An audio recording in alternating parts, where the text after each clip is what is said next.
Welcome to Praxis, a podcast where we explore how to practice and embody the way of Jesus in our everyday lives. Thanks so much for taking the time to listen. Today, we're starting a new series on the topic of forgiveness. Few topics are more central to the Christian faith. Forgiveness is at the very heart of the gospel. Through Jesus, God offers us the gift of forgiveness and invites us into a restored relationship. Jesus embodies the forgiveness of God toward us when he prays on the cross, "Father, forgive them, for they know not what they do." God's forgiveness towards us is a cause for great celebration. It's easy to rejoice in God's gift of forgiveness. Yet we often have a really hard time practicing forgiveness ourselves. While the New Testament calls us to forgive others in the same way that God has forgiven us, the truth is we often struggle to extend forgiveness to others who have hurt us or wronged us. Rather than embracing the freedom and transformation that comes with forgiveness, including the possibility of reconciled relationship, we get stuck in bitterness and resentment to our own detriment. So in this series, we want to talk about how to actually practice and embody the forgiveness that Jesus invites and challenges us to live into. Whether it's learning how to receive God's forgiveness or asking others to forgive you or extending forgiveness to others, our hope and prayer is that you'd sense God's invitation to go deeper into practicing the way of Jesus with us.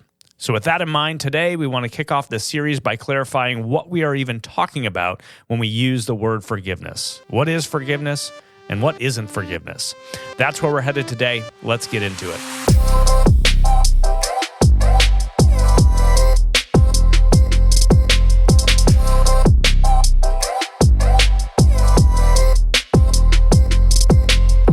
Welcome, everyone. My name is Katie. And I'm Mac. I'm Josiah. So I got up and got on the Peloton this morning. You guys know I like my Peloton bike. And the ride this morning had a music theme, and it was 90s rock. And it was so much fun. Like, I was surprised how I remembered the words to, like, all these songs I hadn't heard. And so I'm thinking, sitting here, we were all born in the 80s, right? Like, grew up in the 80s and then into the 90s. So what were some of your favorite... Technically, Josiah, like, I'm old. You're 89, though. Getting old. I'm mid-80s. Josiah's It was young. 89, so it's Oh, okay. You're technically an 80s. Technically, I'm... So do you remember the 90s? Yeah. Okay. Did you listen to 90s music? Yeah. Okay. Well, I mean, he Well, was we were- like 10 years old. You know? I mean, Well, he's a music genius. You Right, probably that's listened true. and remember. that is a strong statement, but yes. So what thank are some of you. your favorite 90s bands? Okay, so think this about is a this. tricky question because on the one hand, I grew up in like kind of a conservative Christian home. You can say DC Talk, Mac. Yeah, that was kind of like 80s, but then into Okay. the 90s, yeah, I remember my dad coached our hockey team, and so we had a lot of travel, and he was really into the Jesus Freak album. And so that was like on replay No every wonder- time we were in the car. No wonder our dads are friends. Yeah. Because my dad was also into the Jesus Freak album. But I remember a couple things. I remember, so this is more school influence, that you wouldn't find this in our home, but like the kids listening to Nirvana. I remember that being a thing. And then I also remember this distinct moment. We lived in Georgia at the time. I spent 2 years in Georgia. And all of a sudden, I'm in my room, and all of a sudden I hear lots of yelling. And my older sister had gotten in trouble because my parents had discovered an Alanis Morissette CD. And I just remember my dad being like, "Jagged Little Pill, do you know what that means?" And it was like this thing. So That's funny. most of my memories around like music from the 90s is like either jamming to like Christian artists or people getting in trouble because it's not Christian. Yeah, I remember my older brother, my dad must have heard what he was listening to because he would, I mean, it was back in the day when you had CDs. For younger people, you don't even know what those are, but like CD booklets, and he had a really thick one full of, organizing all of his CDs to listen to in his truck. And my dad must have figured out that he had some stuff he shouldn't have. It was stuff like Metallica and like hard rock stuff. And when my dad found it, he took it outside and he took every single CD and snapped it over the curb with his foot. While your brother watched? Yeah. But what he found out, like, as my brother is yelling and very angry, he's like, "Those weren't even my CDs. I was borrowing them from friends." I just love that everybody who grew up in a Christian home like this probably has had some experience. Yep, I got mine. I asked for the Chumbawamba CD. I was given the Chumbawamba CD, and then my Chumbawamba CD was taken away when my parents looked at the lyrics or heard from a friend what it actually But did they said. snap it? They didn't snap it. Okay. They didn't snap it. Oh, that is so funny. If I were being honest, though, I loved like Hootie and the Blowfish, Okay. Goo Goo Dolls. I hope my husband doesn't listen to this episode because I'm never going to hear the end of it. But you're nodding at him. You agree with Alex. You agree with me. Oh, no, you. Those are great Oh, bands. I think Yeah. so too. Yeah, Matchbox 20. Yeah, that's true. Okay. Are they? I feel like the 90s and the 2000s always get blended. Yeah, I think Is so. Matchbox 20 and 2000s or 90s? They definitely started in the 90s. Started in the 90s. Yeah. I think of them as 90s. Yeah, Rob but even some of those like 80s rock bands blended into the 90s too. Like Yeah. Metallica had like a Oh, for sure. Yeah. pretty large following at that in the 90s. I think honestly, most of my knowledge of music came from like the weight room and the locker room. So that's how I got That is true. exposed to In all high this school. stuff. Yeah, totally. I think 90s was the greatest era of music, but I'm biased. Wow. I wonder how what Swifties Swifties? feel about that statement. Yeah, she probably wasn't even born. She was probably born That's right. 90s. Well, speaking of outdated music, we're stepping into a new series, and I want to start it by summarizing a parable that Jesus told in Matthew 18. Okay, it's sometimes titled the parable of the unmerciful servant. And the context of this parable is Peter, one of the disciples, asking Jesus how many times one is required to forgive someone else. And he thinks he's like stretching the possibility of forgiveness by going 7 times. And Jesus goes, no, not 7 times, Peter. No, but like 70 times 7. In other words, you never stop forgiving. And then Jesus goes right into this parable of the unmerciful servant. And basically the way the story goes is there's a servant who owes a king 10,000 talents. A talent was sort of like a unit of weight. And depending upon what you were weighing, like gold or silver, that would determine how much money they were talking about. But just to put it in perspective, if it had been gold, that would be about $23 billion today. Whoa. Yeah. So the idea, like Jesus is basically saying, like, this is an unpayable debt. There's no way you're ever going to be able to pay this back. It's too much. Now, when you were unable to pay off a debt in this culture, typically you and your family would be sold into slavery. But this servant begins to beg this king for mercy and promises to repay everything, which, of course, he's not going to be able to do. But out of great compassion, this king has mercy on this servant and forgives the entire debt, $23 billion. Now, you'd think this guy would become incredibly gracious and sort of a forgiving person, but the exact opposite thing happens. Shortly after this, the servant encounters someone who is in debt to him, 100 denarii, which was about a day's wages, so like 3 months of work, but definitely a repayable debt. And this servant responds the same way he had responded to the king. He starts begging for mercy and promises to pay it all back.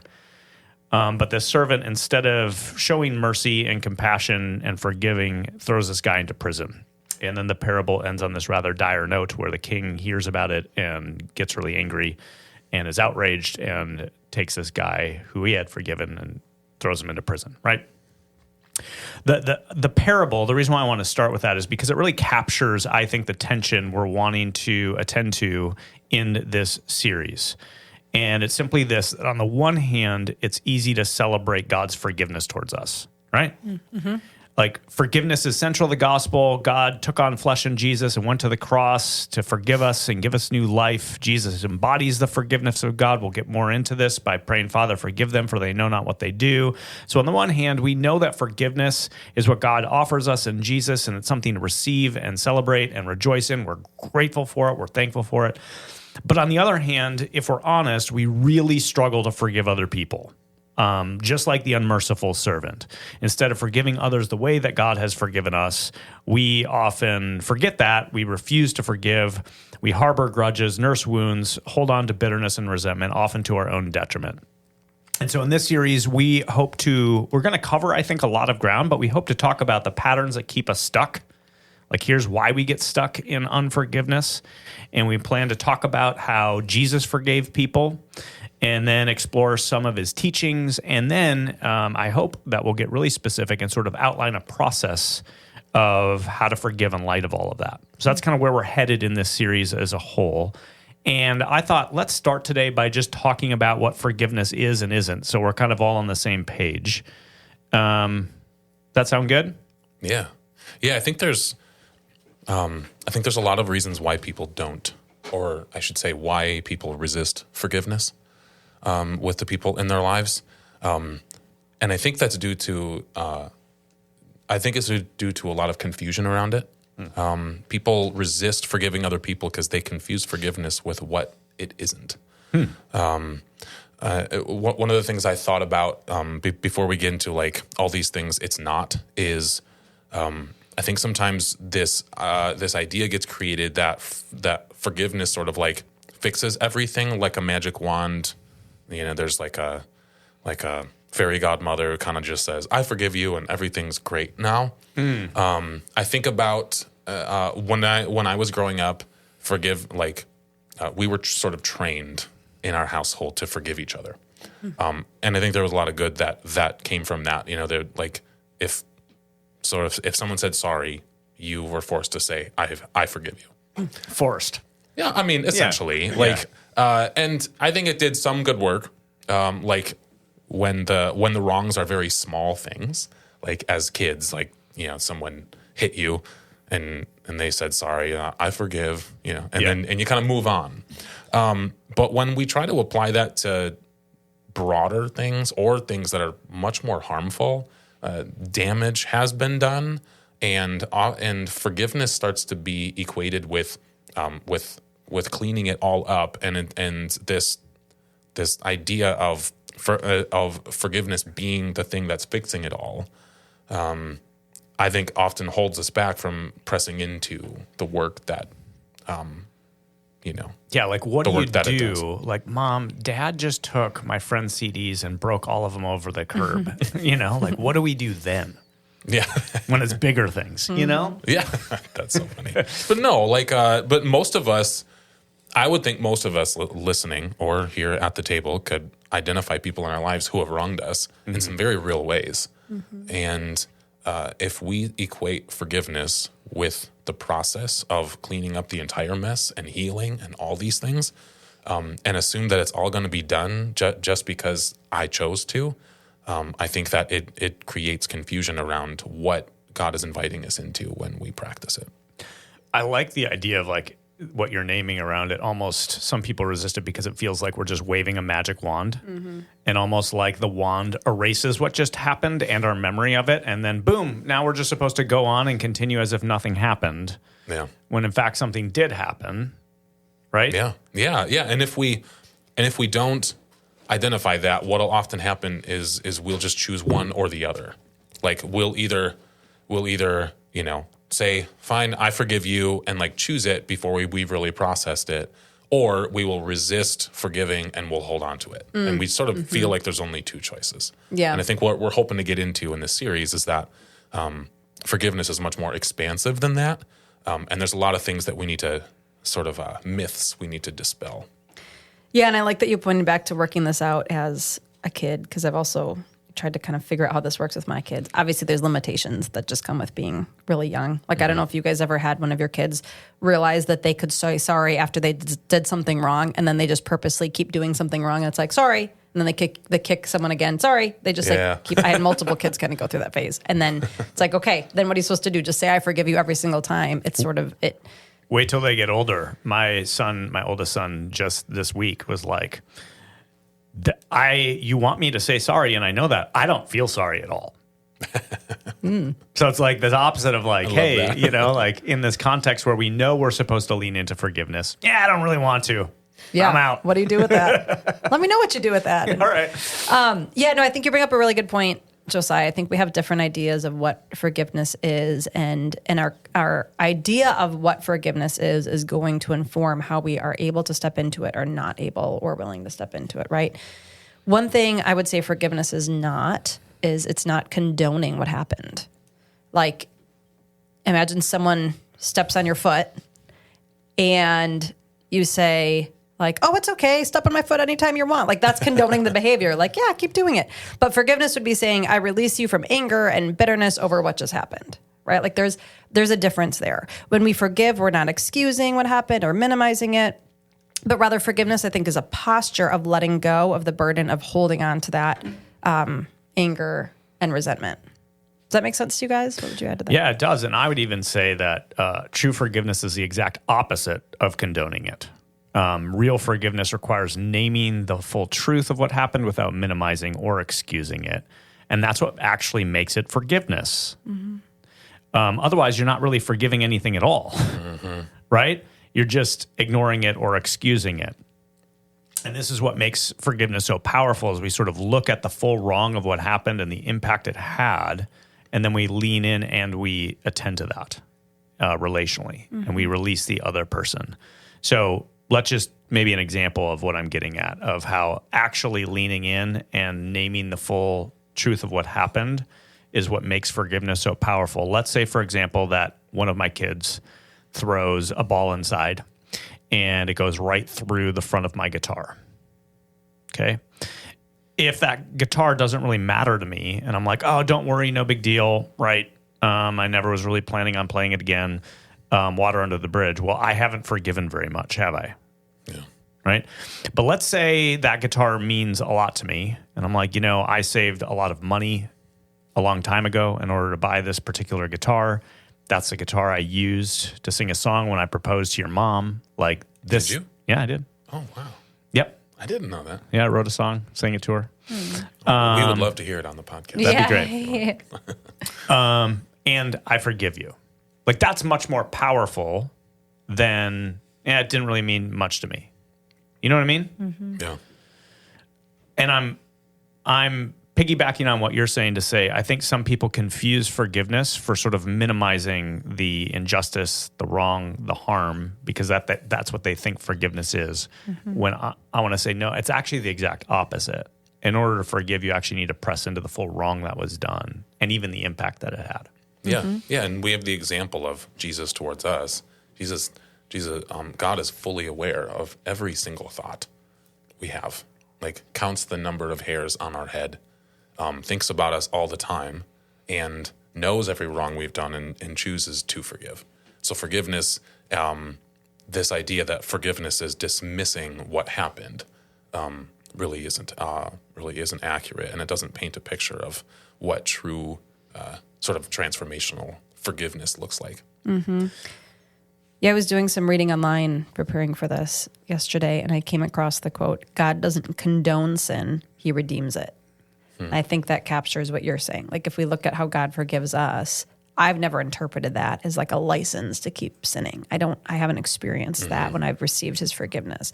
It feels like I don't deserve it, and it feels like stepping into something that's hard, and it does feel like redemption. Yeah, so there's a theological anchor point here. Like, God doesn't forgive sin by just pretending it didn't happen. Like, there's a full acknowledgement of it, and then we pivot from there.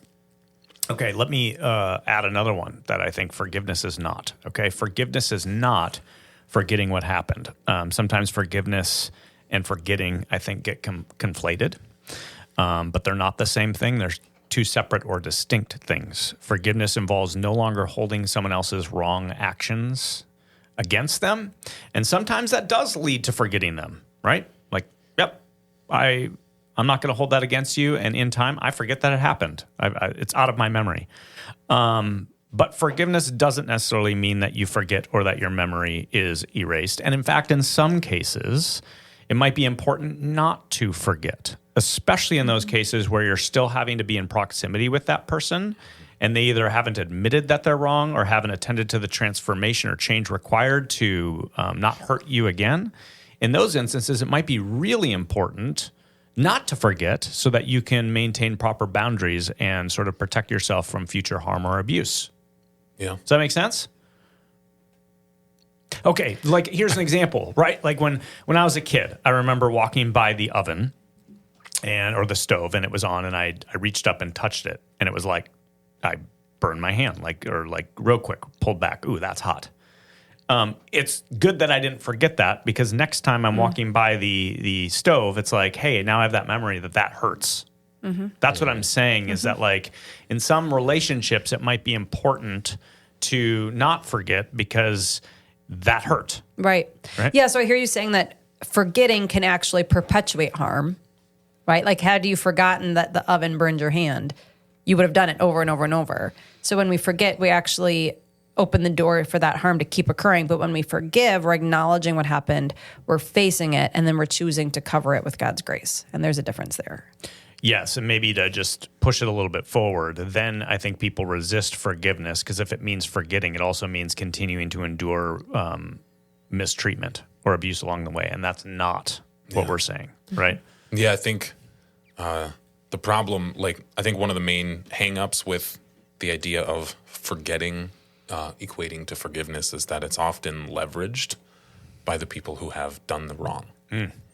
That the next time something comes up and you bring it up, that person's going to be like, you forgave me, so you're not allowed to bring it up again. You're not allowed to bring it up again. Yeah. I think what you're saying is that this idea that forgiveness, this conflation that forgiveness is forgetting, can actually get weaponized by the person who's done the wrongdoing to not have to attend to themselves and sort of change the way they're relating moving forward. Yes, it is a move out of their own guilt and how they feel about that, to minimize the anxiety that surrounds having to attend to a pattern, face someone that you have wronged.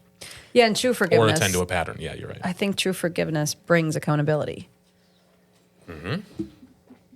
Yeah, let me throw a wrench in this one. So I read an author this past year that challenges this point we're discussing.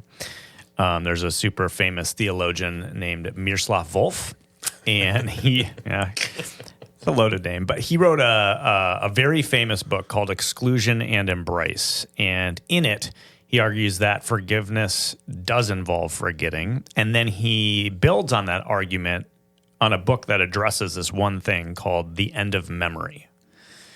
Now, to be fair, he's not saying forgiveness is just erasing our memories to deny what happened and then, giving another person to weaponize that against. He's not saying that. He's way smarter than all of us probably combined. So, but what he anchors it in is sort of an eschatological argument about the new heavens and the new earth. So he argues that in the new heavens and the new earth, our memories of sin and wrongdoing will no longer be needed because everything will be redeemed.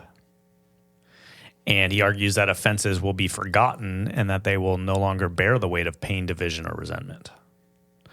And that just has me thinking. I have no idea. So you're hearing me think out loud. Theologically, I don't know how to put all that together. But I think there's something to ponder there, that maybe this is the trajectory of the new heavens and the new earth. And on this side of heaven, there is an importance to forgiving if you're going to continue to experience hurt or wrong. But that the end result is like the redemption of all sin and wrongdoing, and then therefore we will be released from the need to protect ourselves through memory. Yeah. Does that make sense? Yeah. It's like forgetting to the degree of which someone is redeemed. Yes. It's like maybe it's proportionate. That if someone's fully redeemed in this future state, fully redeemed, then I have full confidence in that I don't need to protect myself in any sort of way. And the less redeemed someone is, the more I do need to protect myself in that sense. Right, because with your example where it's like, hey, someone did something they just had done that I'd just forgiven, and now they're like, hey, you can't bring that up because you already forgave me, right? Well, it would also be, as a counterexample, it'd also be unfortunate if something happened in the past, it had been forgiven, and I haven't done it since. And that person keeps bringing it up again and again. And it's like, well, time out. And I've never repeated that action. Does that make sense? So it gets complicated. But for the sake of our conversation, we've named two so far. Forgiveness is not condoning what happened. That's not what forgiveness is about. And forgiveness is not necessarily forgetting what happened, especially if you're still in proximity to someone who's repeating that wrongdoing. Yeah. Yeah, a third one I would name is forgiveness is not just a one-time event. nor does it happen in an instant. Forgiveness is a continual process that requires you to choose over and over. Anyone who has had to practice forgiving someone from a significant hurt that's caused a lot of damage, you'll know that saying it and choosing it one time at the beginning is not the end result. It is something you have to continually choose to do. I can think of scenarios where you have to forgive someone who won't admit to wronging you in the first place. And choosing to forgive at the beginning is great, but it must be chosen over and over again because it's going to come up over and over again. I think it also exposes if the hang up is not wanting to forgive is because your concept is that when I forgive once, it's done. I think it also it sort of exposes another question, or maybe a common hang up people have is like, did I actually forgive someone if I still have strong feelings about it? I encounter that one as a pastor quite a bit. That I've preached on forgiveness. It comes up as a theme when you're preaching quite a bit, right? Because of how central it is to the gospel. And I've had people over the years come up, and as they share, hey, I'm really struggling to forgive so-and-so, I've actually numerous times discerned, no, it's not that you're not forgiving this person. It's just that you're still experiencing the pain of what happened to you. And now you've got this voice on your shoulder like, hey, and experiencing that pain is wrong. You know what I mean? And being equated with a lack of forgiveness rather than going, no, what happened to me still hurts. And every time I'm reminded of that hurt or that pain, that's an invitation to once again, instead of returning back to bitterness or resentment or unforgiveness, to maintain this attitude of forgiveness towards this other person. Martin Luther King Jr. once said, forgiveness is not an occasional act, it's a permanent attitude. In other words, when someone has wronged you, that doesn't just stay there. It's likely that you're going to continue to experience the pain of that through triggers or whatever. And when those triggers happen, it's important to be reminded, hey, this is a process and I can either go backwards or continue to maintain my forward momentum by maintaining this attitude or posture of forgiveness.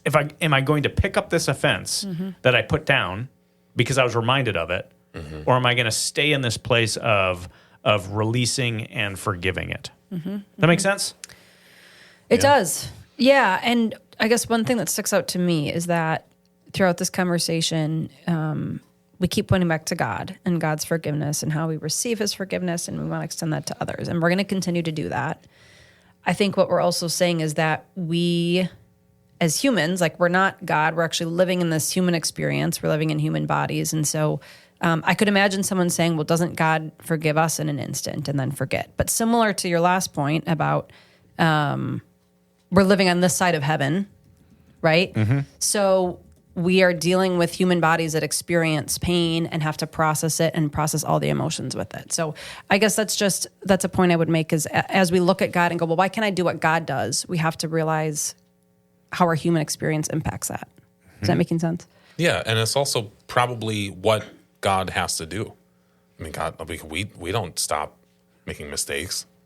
We don't I think that God, I would imagine God has to continually choose to forgive us. Like if you think about it, if our redemption is something that's past, present, and future, that means he's continually forgiving us all the time.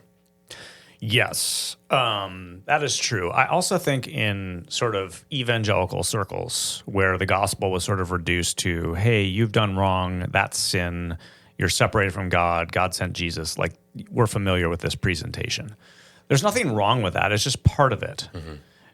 So far in our conversation, we've equated sin with individual wrongdoing. I've committed an action that's not okay, and so on. But in Scripture, sin isn't just moral misbehavior. It's actually a power. It's a force that holds us captive. And so when we think about God's forgiveness, what did Jesus do on the cross? It wasn't just, hey, I'm forgiving you for the individual wrongdoing you did. It was actually breaking the power of sin that holds us captive entirely. It was a rescue mission. And so part of the forgiveness that we are called to embody, and again, I hope we get into this in future episodes, is not just forgiving individual wrongdoings, but it's part of dethroning the power of sin that holds humanity captive in and of itself. In other words, God doesn't just forgive the wrongdoing, he actually sets you free from the thing that led you to do the wrongdoing. Yeah. Which is amazing. Yeah.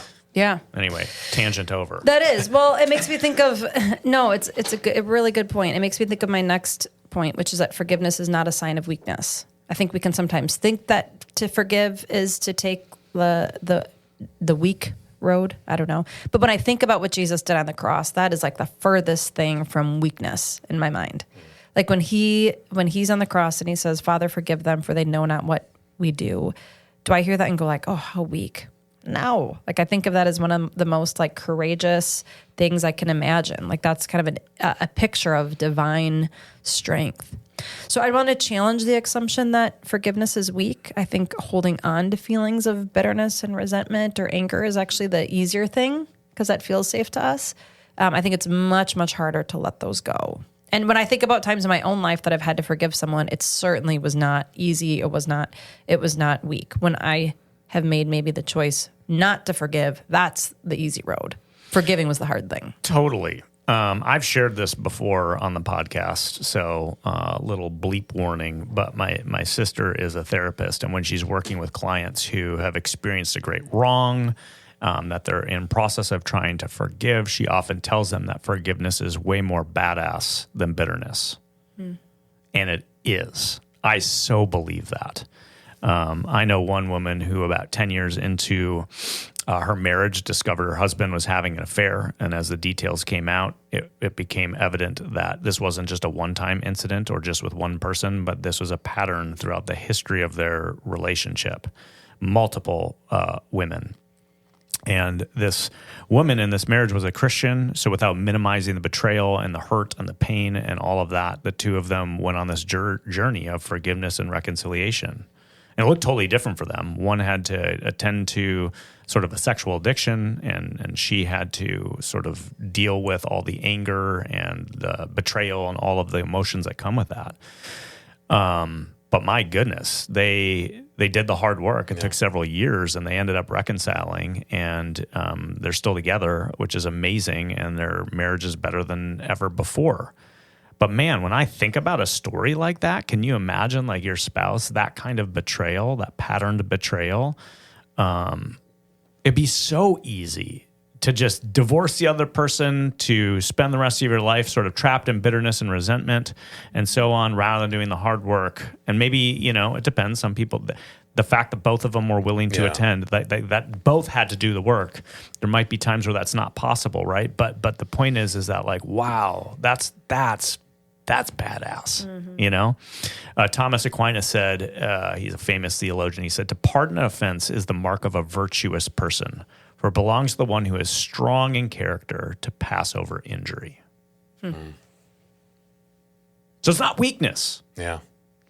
If anything, holding on to bitterness and resentment is a sign of weakness, a deficiency in character.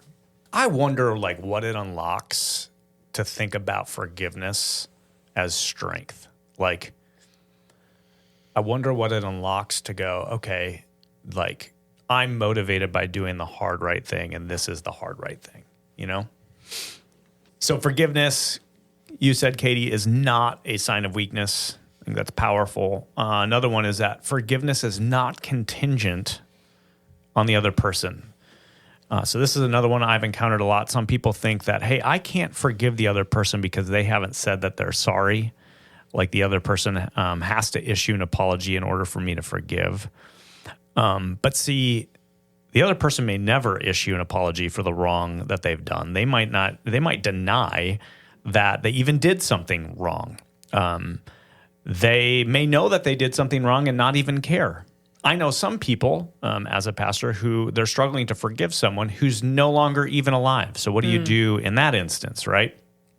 So I want to say that forgiveness doesn't hang on the other person at all. Reconciliation does. That requires both people, but forgiveness really just starts with you. You can forgive another person no matter what the other person does. And in that sense, forgiveness, even when the other person doesn't apologize or own their crap, sets you free, right? When you refuse to forgive the other person, thinking that like, oh, it's contingent upon them, you're sort of being held captive. To forgive somebody is to say, one way or another, like, you're not going to destroy me. You're not going to still hold me captive. Mm-hmm.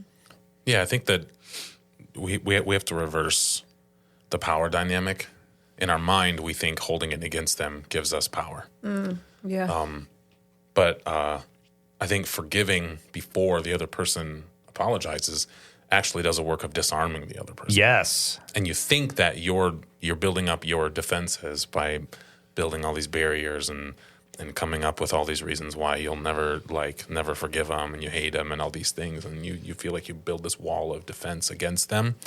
But all that does is perpetuate like fighting and incivility and stuff like that. So I think that linking it to the last point is we have to shift our paradigm. We have to flip it around. Just as we have to realize forgiveness is not weakness, it's actually strength. When we can leverage forgiveness in a way that actually can disarm the other person and de-escalate situations. Yeah, dude, like there's that old saying, I don't even know who it's accredited to, but like refusing to forgive is like drinking poison, hoping the other person gets sick. Mm-hmm. Yeah. You know? And the truth is, and there's so many studies around this, that when we refuse to forgive, it actually negatively impacts us. It can negatively impact us physically, emotionally. Mm-hmm. In a real sense, refusing to forgive is detrimental to our own health. There's a famous theologian, William Barclay. He once said, to forgive is to fling open the door of the prisoner and to discover that the prisoner was you. So I really like that idea of like, no, you're actually flipping things by restoring your agency. Mm-hmm. You know what I mean? Yeah. Yeah, I've heard an analogy in the same vein that holding onto a grudge is like having a chain that ties you to the other person. But forgiveness is like breaking that chain. It's an act of reclaiming your joy and your peace. Yeah. I like that. I like what you said about the autonomy piece, like, or agency. Sorry, that was the word you used. Forgiveness is reclaiming your own agency rather than being your peace being contingent on what the other person chooses. I choose something, and I have that agency. And not only is that helping free me, but it also executes like a real spiritual power of forgiving the other person and initiating other processes that are so important. Dude, you're on it. There's something I don't like when people say, "Hey, forgiveness is just for me," right? They're trying to correct this thing. That wait, no, forgiveness is for you. You're setting yourself free too, but it also is setting the other person free. You're both being set free. Yeah. I was talking to your mom, Katie, recently about forgiveness, and she told me a story that kind of captivated my attention. It dovetails on what you're saying, Josiah, about like, hey, there's a spiritual dynamic to this, freedom. She was working with a client who was struggling with forgiveness, or didn't want to forgive. And if I remember correctly, the substance of it was they prayed forgiveness.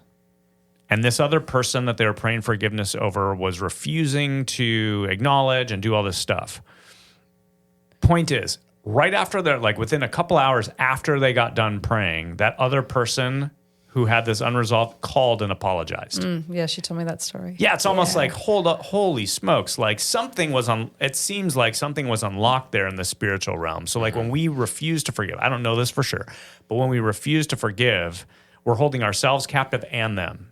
Yeah. And when we release, when we forgive, it not only frees us, but perhaps something is happening in the spiritual realm that also frees them. Mm-hmm. Yeah, and that's the picture of God's love and his nature.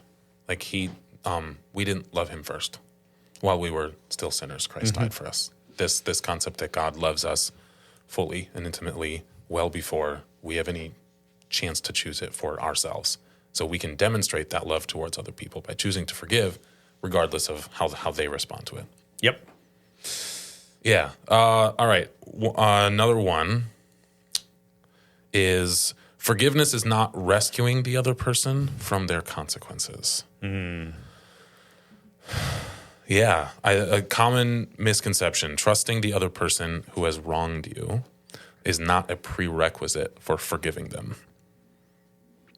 So forgiving someone doesn't mean that all of the work for repairing the relationships has been done.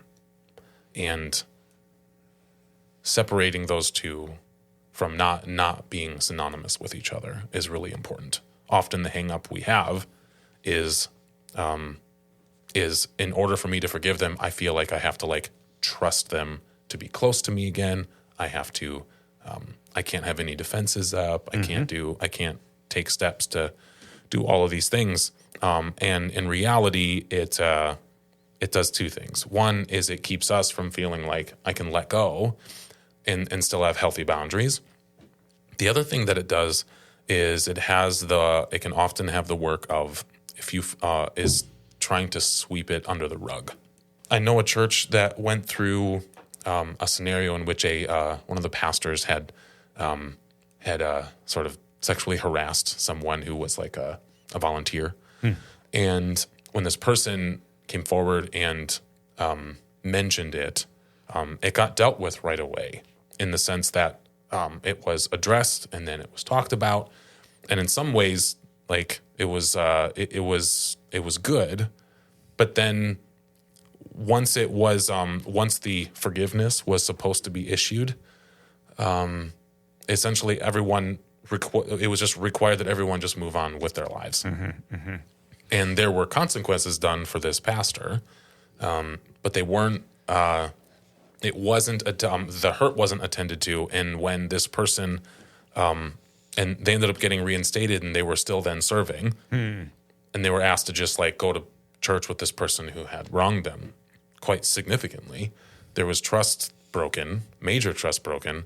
But when this person tried to say, no, I don't feel comfortable with that, or needed more time to heal, essentially they were sort of forced into this like, well, like you have a problem with unforgiveness. You need to let it go. Wow. And the issue this person was taking, and I think maybe people listening could relate to this, it's not that they weren't willing to forgive. It seems like the consequences for this person's actions, the natural consequences, were sort of protected from them. They were protected from the things that they needed to do to repair that would have been necessary to rebuild trust, not only for this person, but for like the entire leadership team. Yeah, you just used a word that I think I'd want to double click on. You said natural consequences. I would often use the word intrinsic consequences because sometimes we think of the way we think about consequences matter. In our context, in our culture, we often, especially in parenting, we think, oh, there's extrinsic consequences we use, which is not related to the behavior at all. So, like punishment. Yeah. Right? Like I grew up, and in my home, I got spanked if I did something wrong. Okay? But getting spanked in no way connected to the behavior itself. It was like just the consequence for doing something you weren't supposed to do. That's very different than a consequence that's intrinsic to the behavior itself. Yeah. And when we say forgiveness is not rescuing the other person from consequences, that's what I have in mind is intrinsic consequences. So for instance, let's say one of my kid tells a lie and then gets caught in that lie, and we attend to that together, and I say, I forgive you. There's still an intrinsic reality to that misbehavior. Even though I'm forgiving the wrong you're doing, well, lying erodes trust. And I can't rescue you from the fact that like now some trust has been eroded that needs to be regained. Maybe another example would be, as a pastor, I've counseled people who have broken marriages. And if a couple, for instance, breaks up because one of them was unfaithful, right? And they have an affair and then end up with that other person, and that ends up throwing the whole family dynamic off. Now you're doing parenting rhythms and all this stuff, right? There's a sense in which like, time out. There's no way I can free you from the fact that like now you can't be together as a family all the time.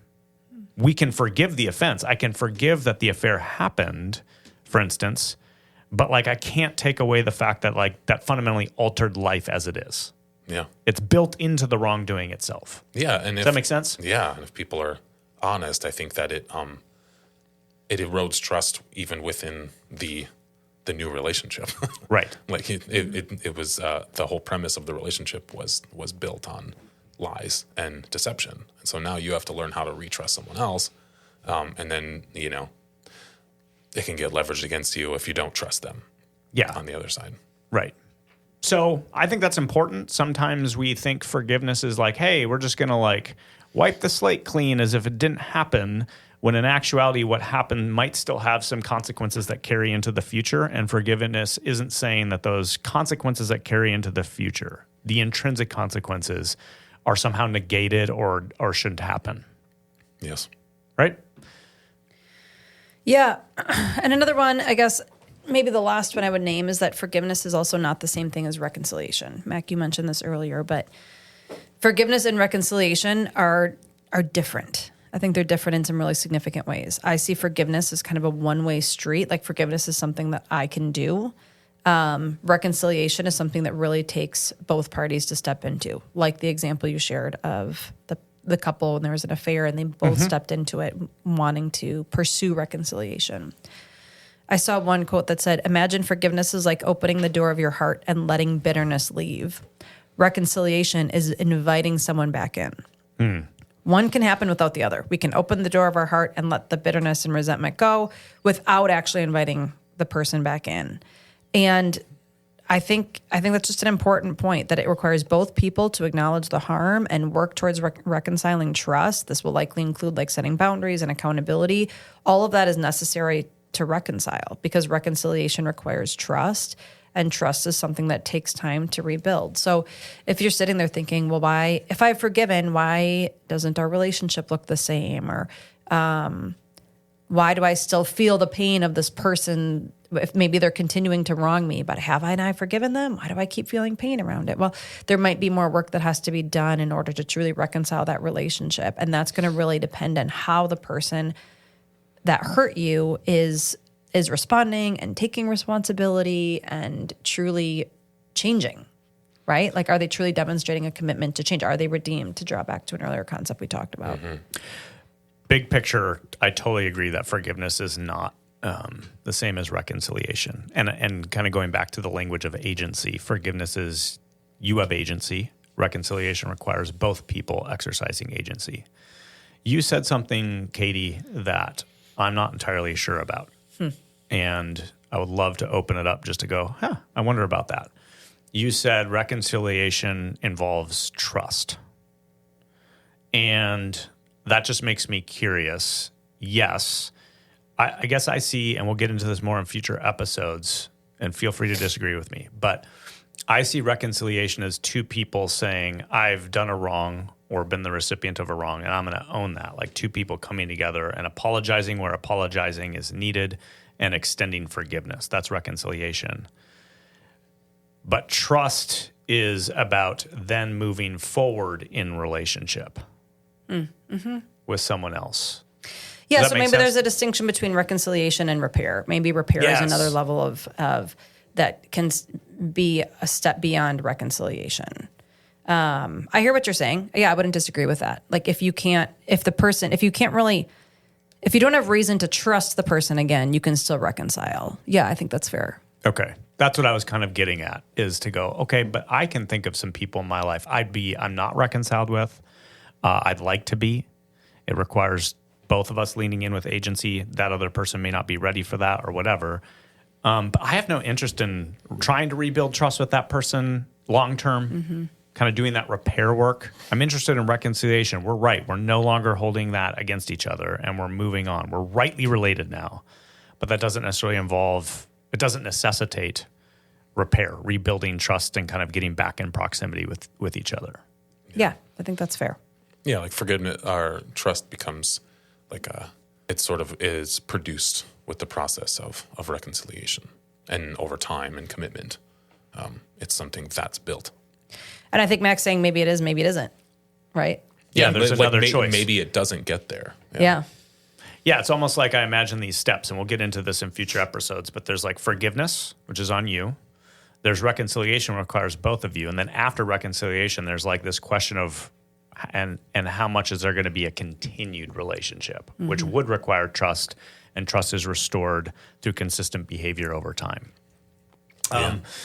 Let me summarize, because we've named, hey, a lot of people, Josiah, you started by saying, hey, I think some people resist forgiveness because they confuse forgiveness with something that it's not.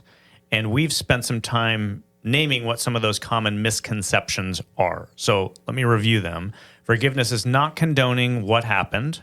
Forgiveness is not forgetting what happened. It's not a one-time event, nor does it happen in an instant. Forgiveness is not a sign of weakness, actually the opposite. Forgiveness is not contingent on the other person. It's not rescuing the other person from intrinsic or natural consequences. And then lastly, it shouldn't be confused with reconciliation. Those two aren't the same. That capture it? Yeah. Yeah. I like that list. It's really extensive. So we've named what it isn't, which is important. I think of the passage in, is it 1 Corinthians, the love chapter? 13. Yes. Where Paul names all the things that love isn't. Yes. But he also names what it is. Yeah. And so I think of it this way, like, hey, we're naming everything for forgiveness isn't. So let's take some time. Let's identify what it is. Yeah. And then come up with a definition. Yeah, I'll tell you, I was trying to put together a definition. It was a little tricky. And the reason why is because I don't think there's just one definition that everyone agrees on. Mm-hmm. It doesn't exist. So what I did was I pulled some quotes from some famous theologians, people who are way smarter than I am. And I've got 4 of them. And I just want to read them and see what it provokes for the two of you. What do you like? What don't you like? You know, whatever. I have no idea what it will provoke for you. Just kind of, hey, this is what that stirs up in me. Okay, so 4 of them. And then I'm going to supply a definition at the end. Okay, my best attempt. Okay, first quote by Dallas Willard, D. Willie. Forgiveness is letting the other person off the hook. What do you think? I mean, I think there's a sense in which that's true. I have a really hard time disagreeing with Dallas Willard. Can I just say that? I feel in no way equipped. Yeah, careful. But I also feel like we just said a lot of things in the past 45 minutes to an hour that fill that out. You know, that it's not entirely letting the person off the hook. There's a lot more involved in that. Yeah, I mean, it's a punchy statement, and it's thought-provoking. I would imagine that if he was sitting here, he wouldn't say that is the complete expanded view of what forgiveness is. He's trying to reduce it down in a punchy, thought-provoking statement. So Yeah, so maybe the weakness I hear from you guys is that it could carry or be interpreted as just sweep, like the kind of that magic wand thing. Yes. That we started saying. And yeah, Dallas Willard is smarter than all of us, so I imagine he is it's more nuanced than that. Yeah. Right? Okay. Got it. It is hard to disagree with D. Willie. Here's another one, another beloved theologian and commentator, N.T. Wright. Why don't we hear from him? He said, forgiveness is looking at the truth of the hurt and pain, not pretending it didn't happen or it didn't matter, and not letting it determine the future. What does that provoke for you? I like the idea of looking at the truth of the hurt and pain, right? We talked about how oftentimes we can think forgiveness is minimizing or condoning, but God tells the full truth about us, no matter how messy and ugly it is, and I think that's really important. I think it's really important to look at the truth of the hurt and pain. When he says it's not letting it determine the future, again, I think we filled that out by going, well, sometimes we have to determine how we move forward based on where the other person's at, how deep the wound was, are they making commitments to change? I think there's a whole lot that would fill out that last piece for me. Yeah, I like that it's open-ended. I like that he's essentially saying that if I look at the opposite of what he's saying, if I am letting it determine my future, I have made a preset judgment that what this person did to wrong me equals this, and forgiveness opens the door to changing that future rather than me judging what's going to happen. Yeah, that's a good point. Yeah, I think that last phrase requires some filling out. It doesn't have to determine the future. That could be conflated or confused with, then we're just moving on and it didn't happen. Yeah. And again, what we've talked about for the last 45 minutes or so would say, no, that's not actually it. But I don't think that's what he's saying. I think he's saying it doesn't have to be the determining thing for the future. It's now open to new possibilities. Right? Yeah. All right, two more. This one's by Tim Keller. Kind of jumping into the Reformed circle for a moment. He said, forgiveness is a form of voluntary suffering in which you absorb the debt someone else owes you and release them from liability to pay. What do you guys think? Forgiveness is a form of voluntary suffering. I agree with that. It certainly does feel like suffering that you're choosing to take on. But man, it kind of feels like you suffer either way. Whether you're choosing to forgive or not forgive, there's going to be some suffering. So in a way, right, choose your path. Either Pick your pain. Pick your pain. Either you choose to absorb the debt someone else owes you, or you choose to suffer by hanging on to bitterness and resentment, which I would say is even worse. A lot worse. Yeah. Absorbing the debt. I think, I think all these statements are, they only are problematic if you feel like you're believing some of the false definitions of it. You know what I mean? Like if I could pick any of them, I'm absorbing the debt. In my mind, I'm like, well, does that mean like they don't have consequences for their actions? Right? So like I feel like you can take some and be like, try to poke a hole, or like if I have baggage from not being able to forgive in a certain way, it can be difficult to read. But I don't know how I feel about this one. I do like the suffering piece. I think that, in Jesus forgiving us went to the cross.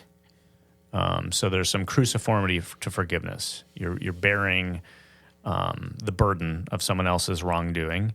I like the debt language to a degree. Sometimes I think we have a tendency to spiritualize or moralize some of the teachings of Jesus and sort of miss out on the practicality. So when we talk about debts, we immediately go to like a moral offense, a wrongdoing, something. But like in the first century, it might have just actually been a debt. Yeah. Like, someone owes you something and you're releasing them of that. Like kind of just like the parable I started with. It wasn't, there's a tangible sort of monetary piece to it. But again, like from releasing them from the liability to pay, could be mistaken or confused with releasing them from any impact on the future. Yeah. Just like the N.T. Wright one. All right, one more. This is from Karl Barth. Again, famous theologian. He said, forgiveness is not the denial of wrongdoing, but the radical affirmation that through God's grace, wrongdoing does not have the last word. I like that one. It's less expansive, but I feel good about that one. I like the phrase wrongdoing doesn't have the last word. Because to me, that sounds like the gospel. Let me take a stab at a definition. Obviously, it's not going to be perfect, but... To add yourself to the list of famous theologians. Yeah, right. And to quote, how presumptuous. No, this Thursday. is just me trying to gather up like the best of all the nuance we've discussed and even these definitions. So forgiveness is the intentional process of choosing to no longer count another person's sin or wrongdoing against them. It's the cancellation of a debt owed without the need for payment to open up the door to the possibility of reconciliation. So maybe to slow it down or break it apart a little bit, here's some of the key components I would want to highlight of my own definition. It's a choice. It doesn't just happen. You have to choose it. It's a process. It's something that you might have to choose not just once, but repeatedly. It is acknowledging the wrongdoing. You're not sweeping it under the rug. You're acknowledging the full truth of what happened. But then there is a cancellation of the debt. Mercy gets the last word rather than wrongdoing. It's not exacting vengeance. You'll notice that. It's releasing bitterness and resentment. And it's not required that reconciliation is going to result. It just opens up the possibility for it, because that would require the other person. So what do you think? What would you add? What would you disagree with? What would you emphasize? Where do you want to humble me? I like it. Adam, I mean, feel free to get a jab in here. It's similar to the Karl Barth quote. I love how you said mercy gets the last word, because, I think we mess up and commit wrongdoing against God every single day. And that's what God tells us. Like, he looks at us and says, I'm choosing to let my mercy have the final word. And so we're choosing in that to receive what God has offered us and then extending that towards others. And this is how the gospel, I think, spreads, right? Mm-hmm. Like, we can, when I think about sharing the gospel or evangelizing, like when I truly step into forgiving someone and allowing mercy to have the final word, I think that's how we share the love of Jesus around this. So I think that's just a really powerful picture. Yeah. I think it's good. I think when I read this, and after all of our talking, I think of the concept of judgment. Jesus invites us to, judge not lest you be judged, right? The measure you're judging others is what's used to judge you. And I don't know, when you line that up with forgiveness, is forgiveness protecting a wrongdoer from consequences? No. Does it mean that they don't have to repair? No. But I am willing to let go of my judgment of the other person, and holding the wrongdoing against them could be equated with judging by saying, I've written you off. There's no hope for you. You will not change. And forgiveness says, I believe they could. So there's a hopeful, forgiveness is hopeful. Yeah, it restores this hope in that I can see the intrinsic value of this person as an image bearer. Even in the face of everything they've done wrong, I am not going to judge their ultimate outcome based on this wrongdoing they have done. And I'm choosing to say that I think they could change, and I hope that for them. Yeah, dude, and part of my definition was borrowing or inspired from 2 Corinthians 5, that whole idea of not counting wrongdoing against them. This is what God does for us, and then invites us to be ministers or ambassadors of reconciliation ourselves. This is the hope of the gospel. There's a redemptive arc that we're invited to embody with our lives.